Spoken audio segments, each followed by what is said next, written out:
ഒരു മൊഴിയും കൂടി പുറത്തു വന്നിട്ടുണ്ട്. അതിജീവിതയുടെ മൊഴിയാണ്. അതായത് അവര് അവതരിപ്പിച്ച ഒരു പ്രോഗ്രാമിന് പോയപ്പോഴുണ്ടായ അനുഭവമാണ്. നടന്മാരായ സിദ്ദിഖ്, പിന്നെ അതുപോലെ ബിന്ദു പണിക്കർ, ഇങ്ങനെയുള്ള ഒരുപാട് ആള്, ബാമ, ഇവരെല്ലാവരും കൂടി ഉപദേശിക്കുകയാണ് പോലും. അയാൾ എന്തെങ്കിലും കാണിച്ചോട്ടെ, അയാൾ കാവ്യ മാധവനായിട്ടോ ആരായിട്ടോ ബന്ധമുണ്ടായിക്കോട്ടെ, കുഴപ്പമില്ല, നീ എന്തിനാണ് ഇത് പറഞ്ഞു നടക്കുന്നത്? അതായത് എല്ലാവരെയും പോലെ അങ്ങ് ഏട്ടനെ അനുകൂലിച്ചങ്ങ് നിന്നാ പോരെ, നമുക്ക് നമ്മളെ കാര്യം നോക്കിയാൽ പോരെ, എന്തിനാ മോളെ വേണ്ടാതയിൽ പോയിട്ട് കൈയിടുന്നത്? അതായത് അവരെന്തോ ആയിക്കോട്ടെ, നമ്മൾക്ക് നമ്മുടെ ബന്ധുക്കളാണോ അല്ലെങ്കിൽ നമ്മുടെ നാട്ടുകാർ, നമ്മുടെ സഹോദരങ്ങളാണോ, ഒന്നും അല്ലല്ലോ. പക്ഷേ അതിജീവിത എന്ന് പറയുന്നതില്ലേ, അവളൊരു പെൺകുട്ടിയാണ് ശരിക്കും പറഞ്ഞാൽ. അതായത് പെൺകുട്ടിയുടെ മനസ്സറിയുന്നവളാണ്. എന്താണെന്ന് വെച്ചാൽ അവൾ നേരെ എന്ന് പറഞ്ഞാൽ തൻ്റെ കൂട്ടുകാരിയായ, തൻ്റെ സഹോദരിയെ പോലെ കരുതുന്ന ഇയാളുടെ ഭാര്യയെ പോയിട്ട് അറിയിക്കുക തന്നെയാണ് ചെയ്തത്. അതാണ് ചെയ്യേണ്ടതും. അത് ചെയ്യേണ്ടെന്ന് ഒരാളും പറയില്ല. കാരണം ഇവനെ പോലെയുള്ള പൈസ കൊണ്ട് അമ്മാനമാടുന്ന ചില ആൾക്കാരുണ്ട് ഇവിടെ. പൈസ കൊണ്ട് എന്തോ നേടിയെടുക്കാം, പിന്നെ പൈസക്കാരൻ്റെ കൂടെ മാത്രമേ പല ആൾക്കാരും നിൽക്കുള്ളൂ ഇവിടെ എന്ന് പറഞ്ഞാൽ നമുക്ക് എല്ലാവർക്കും അറിയാം. ദിലീപിൻ്റെ കൂടിയേ സിദ്ദിഖായാലും അതുപോലെ ബാമയായാലും മറ്റേവരായാലും എല്ലാവരും നിൽക്കത്തുള്ളൂ. ഇവരൊക്കെ മൊഴി മാറ്റി എന്ന് പറയുമ്പോഴും നമുക്ക് വലിയ അതിശയോക്തിയൊന്നുമില്ല. എന്തിനധികം പറയുന്നത്, നമ്മുടെ ഒരു ബഹുമാനപ്പെട്ട MLA വരെ എന്ന് പറഞ്ഞു കഴിഞ്ഞാൽ അന്ന് കണ്ടില്ലേ പറയുന്നത്. അതാണ് ഞാൻ പറയുന്നത്, പൈസക്കാരൻ്റെ കൂടെ മാത്രമേ എല്ലാവരും നിൽക്കുള്ളൂ. ഇവിടെയാണ് ജനപ്രിയൻ എന്ന് പറയുന്ന ഇപ്പോഴീ സ്റ്റാർ പ്രിയം മാത്രമായി മാറിയിരിക്കുകയാണ്. ഇപ്പം കുറച്ച് ആൾക്കാരുടെ നടൻ പ്രിയൻ മാത്രമാണ്. ഏതായാലും ഇയാളുടെ വിചാരിച്ചത് എന്താണെന്ന് വെച്ചാൽ ഒരു കോടതി വിധിയും അങ്ങ് ഒപ്പിച്ചു കൊണ്ടുവന്ന് നേരെ ആ സിംഹാസനം തിരിച്ചു പിടിക്കാമെന്നാണ് ഈ വിദ്വാൻ കരുതിയത്. പക്ഷെ ഒരു കാര്യം ഞാൻ പറയാം, മാർട്ടിനെ പോലെയുള്ളവരെ ഇറക്കിയത് കൊണ്ടും ബബ്ബബ്ബ എന്ന് പറയുന്ന സിനിമ ഇറക്കിയത് കൊണ്ടും ഏറ്റവും കൂടുതൽ എന്ന് പറഞ്ഞാൽ ദുരിതത്തിലായത് ഇയാൾ തന്നെയാണ്. ഈ ദിലീപ് എന്ന് പറയുന്ന മനുഷ്യൻ തന്നെയാണെന്ന് ഞാൻ പറയുള്ളൂ. കാരണം അയാൾ തന്നെയാണ് അയാളുടെ കുഴി ഇങ്ങനെ തോണ്ടിക്കൊണ്ടിരിക്കുന്നത്. ഇപ്പൊ ബാമയായാലും അതുപോലെ തന്നെ എന്ന് പറഞ്ഞ ഈ റിമീറ്റും അവരെല്ലാവരും ഉണ്ടായിരുന്നു ആ ഒരു ഗൾഫ് പ്രോഗ്രാമിന്. ആ പ്രോഗ്രാമിന് പോകുമ്പോൾ എല്ലാവർക്കും അറിയാം ഇവർ തമ്മിലുള്ള ബന്ധം. പക്ഷെ ദിലീപിനെ പിണക്കി കഴിഞ്ഞാൽ ഇവർക്ക് പിന്നെ ആയുസില്ല. ദിലീപിനെ പിണക്കി കഴിഞ്ഞാൽ ഇവർക്ക് ചിലപ്പോൾ വീട്ടിലിരിക്കേണ്ടി വരും. പിന്നെ അതുപോലെ തന്നെ ദിലീപ് എന്ന് പറയുന്ന ഒരു ജനപ്രിയന്റെ കൂടെ നിന്ന് കഴിഞ്ഞാൽ ഇവർക്ക് ഒരുപാട് നേട്ടങ്ങളുണ്ട്. ദിലീപിന്റെ സിനിമയിൽ ഇവർക്ക് അവസരം കിട്ടും. സിദ്ദിഖിനായാലും അതുപോലെ തന്നെ എന്ന് പറഞ്ഞാൽ പല ആൾക്കാർക്കും എന്ന് പറഞ്ഞു കഴിഞ്ഞാൽ ദിലീപിന്റെ കൂടെ നിന്നത് കൊണ്ടാണ് അവർക്ക് നേട്ടം. അതുകൊണ്ട് തന്നെ അവരെന്ത് വിചാരിക്കുന്നേ, ഇവരെന്ത് വേണമെങ്കിലും കളിച്ചോട്ടെ. ചിലപ്പോൾ മനസ്സിലുണ്ടാകും, എടാ തെണ്ടി നീ എന്താടാ കാട്ടുന്നത്, ഇതൊക്കെ ഉണ്ടെങ്കിലോ ഇവരെന്ത് ചെയ്തു അറിയാം. ഇവർ വിചാരിച്ചു നീ ഇവരെന്ത് വേണമെങ്കിലും കളിച്ചോട്ടെ, നമ്മളത് നോക്കേണ്ട ആവശ്യമില്ല, നമ്മളെ കാര്യം നോക്കിയാൽ പോരെ. അപ്പൊ അങ്ങനെയാ വിചാരിച്ചതെങ്കിലും ഇവർക്കൊക്കെ ദൈവം കൊടുത്തത് എന്ന് പറഞ്ഞ ഒരു വൻ തിരിച്ചടി തന്നെയാണ്. കാരണം നിങ്ങൾക്ക് എല്ലാവർക്കും അറിയാം അതിജീവിതയുടെ വാവിട്ട കരച്ചിലുണ്ട്. അതുപോലെ തന്നെ അവരുടെ വീട്ടുകാരുടെ വിഷമങ്ങളൊക്കെ ദൈവം കണ്ടിട്ടുണ്ട്. അത് സിദ്ദിഖിന് വേണ്ടുവോളം കൊടുത്തിട്ടുണ്ട് എന്നാണ് എനിക്ക് തോന്നുന്നത്. പിന്നെ സിദ്ദിഖായാലും സിദ്ദിഖിനെ പോലെയുള്ള ആൾക്കാരോട്, സിദ്ദിഖിനെ എന്താ പറയുന്നത്, നമുക്ക് എല്ലാവർക്കും അറിയാം കുറേ വർഷങ്ങൾക്ക് മുമ്പ് തന്നെ സിദ്ദിഖിൻ്റെ അടുക്ക ആരോപണങ്ങൾ വന്നതാണ്. സിദ്ദിഖിന്റെ ഭാര്യ ജീവനൊടുക്കിയതാണ്, എല്ലാ കാര്യങ്ങളും നമുക്ക് അറിയാവുന്നതാണ്. അതുകൊണ്ട് തന്നെ അയാൾ ഇതിൻ്റെ അകത്തൊരു വില്ലനായിട്ട് പ്രത്യക്ഷപ്പെട്ട് കഴിഞ്ഞാലോ അല്ലെങ്കിൽ അയാൾ ദിലീപിനെ സപ്പോർട്ട് ചെയ്താലോ നമുക്ക് വലിയ അതിശയമൊന്നുമില്ല. കാരണം സിദ്ദിഖ് അങ്ങനെ ചെയ്യുള്ളൂ. സിദ്ദിഖ് അല്ലാണ്ട് ഒരിക്കലും എന്ന് പറഞ്ഞാൽ അതിജീവിതയുടെ കൂടി ഒന്നും നിൽക്കൂല. ഞാൻ പറഞ്ഞില്ല, അയാളുടെ സ്വഭാവം നമ്മളിപ്പോൾ സിനിമയിൽ കാണുമ്പോൾ എല്ലാവരും പളങ്കാരിക്കും ഇതായിരിക്കും. പക്ഷേ യാഥാർത്ഥ്യ ജീവിതത്തിൽ എന്ന് പറഞ്ഞാൽ ഇവരൊക്കെ എന്ന് പറഞ്ഞു കഴിഞ്ഞാൽ വില്ലന്മാർ തന്നെയായിരിക്കും. അതാണ് നിങ്ങൾ മനസ്സിലാക്കേണ്ടത്. അതായത് സിദ്ദിഖ് അതിൻ്റെ പേരിൽ കൊടുക്കേണ്ടി വന്നത് ഒരു വലിയ വില തന്നെയാണ്. സിദ്ദിഖിന് നിരന്തരമായിട്ട് ദുരിതമുണ്ടാകുകയും സിദ്ദിഖിന് ഒരുപാട് പ്രശ്നങ്ങൾ സിദ്ദിഖിന് ഉണ്ടായിട്ടുണ്ട്. അതുമാത്രമല്ല സിദ്ദിഖിന്റെ പഴയ ഭാര്യയുടെ ശാപം അവിടെ തന്നെയുണ്ട്. സിദ്ദിഖ് എന്ന് പറഞ്ഞാൽ വളരെയധികം മാന്യനായിട്ട് നടന്നു. സിദ്ദിഖ് എന്താ പറയേണ്ടത്, ഭാര്യ മരിച്ചതിന് ശേഷം വേറെ കല്യാണമൊക്കെ കഴിച്ച് വേറെ കുടുംബമൊക്കെ ഉണ്ടാക്കിയിട്ടുണ്ടെങ്കിലും സിദ്ദിഖിനും ശരിക്കും പറഞ്ഞു കഴിഞ്ഞാൽ ഇപ്പോഴും മനസമാധാനമില്ല എന്ന് മാത്രമേ എനിക്ക് പറയാനുള്ളൂ. ബാമയുടെ കാര്യമാണെങ്കിൽ ബാമയെ കൃത്യമായിട്ടെന്ന് പറഞ്ഞു കഴിഞ്ഞാൽ സാക്ഷിമൊഴിയൊക്കെ മാറ്റിയിട്ടുണ്ടെങ്കിലും ബാമയ്ക്ക് ശരിക്കും പറഞ്ഞാൽ മനസമാധാനത്തോടുകൂടി പിന്നെ ജീവിക്കാൻ കഴിഞ്ഞിട്ടില്ല. ആർഭാടമായിട്ട് കൊട്ടി ആഘോഷിച്ച ഒരു കല്യാണം ഉണ്ടായിരുന്നു, അതുവരെ പിരിയേണ്ടി വന്നു. എന്തുകൊണ്ടാ? ബാമക്ക് സമാധാനമില്ല. ഈ ഒരു അവസ്ഥ കാണുമ്പോൾ എനിക്ക് മനസ്സിലായത് എന്താണെന്ന് വെച്ച് കഴിഞ്ഞാൽ, പണ്ട് ചന്ദ്രബോസ് എന്ന് പറയുന്ന ഒരാളുണ്ടായിരുന്നു.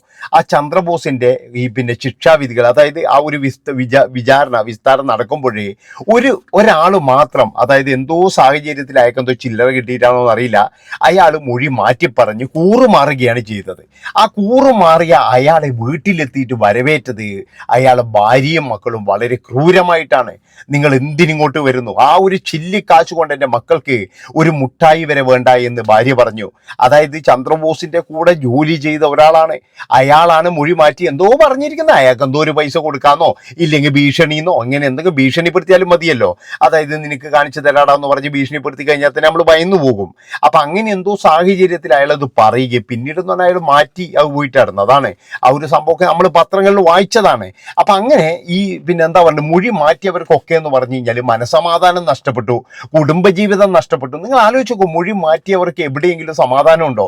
ഇപ്പൊ ബിന്ദു പണിക്കരുടെ കാര്യമായാലും അതുപോലെ സിദ്ദിഖിന്റെ കാര്യമായാലും ബാമയുടേതായാലും റിമി ടോമി ആയാലും ഇവരൊക്കെ എന്ന് പറഞ്ഞു കഴിഞ്ഞാൽ മൊഴി മാറ്റിയത് കൊണ്ട് മാത്രം ഇവർക്ക് എവിടെയെങ്കിലും ഇവർക്ക് സമാധാനത്തോടു കൂടി ഇരിക്കാൻ കഴിയുന്നുണ്ട്. അതാണ് നിങ്ങൾ ആലോചിച്ച് നോക്കേണ്ടത്. കാരണം ദൈവമൊക്കെ ഉണ്ട്, ദൈവം ഇല്ല എന്നെല്ലാം വെറുതെ പറയുന്നത്. ദൈവം എന്ന് പറഞ്ഞാൽ പണ്ടൊക്കെ എന്ന് പറഞ്ഞാൽ പിന്നീടാണ് കൊടുക്കാറ്. ഇപ്പൊ അപ്പോഴാണ് കൊടുക്കുന്നത്. ബാമയുടെ കുടുംബജീവിതം തകർന്നു, അതുപോലെ റിമി ടോമിയുടെ കുടുംബജീവിതം തകർന്നു.